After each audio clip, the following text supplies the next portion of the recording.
Nagpakita naman ng taus-pusong suporta kay senatorial candidate Pastor Apollo C. Quiboloy ang samahan ng Sara Philippines Incorporated. Nagkaroon ng oath-taking ceremony kamakailan ang mga bagong opisyal ng nasabing grupo sa lungsod ng Surigao.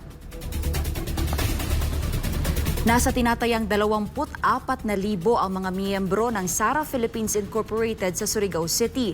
Layunin ng samahan ay pagpatuloy ang mga magagandang adhikain ni dating Pangulong Rodrigo Duterte. Kaya naman ganoon na lang katindi ang pagpapahayag nila ng suporta para kay Pastor Apollo C. Quiboloy dahil nasaksihan nila mismo ang kanyang matatag na liderato at ang nakabibilib niyang adhikain na paniguradong magdadala ng tunay na pag-unlad sa bansa.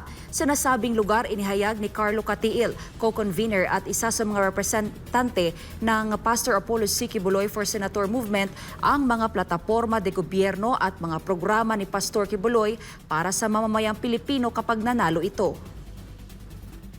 Alam mo, very overwhelming yung pagtanggap ng mga Surigao noon sa kandidatura ni Pastor Apollo C. Quiboloy. Bawat lugar, kasi galing tayo dun sa Cebu, grabe, napakainit. Same here ang intensity ng taong bayan.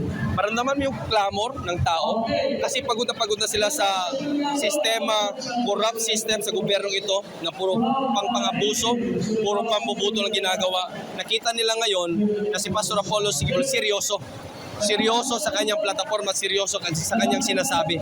Kaya nakikita namin, pag hindi makalusot si Pastor, magkagulo talaga. Because on the grounds mismo, makikita mo ang tinig ng totoong taong bayan talaga.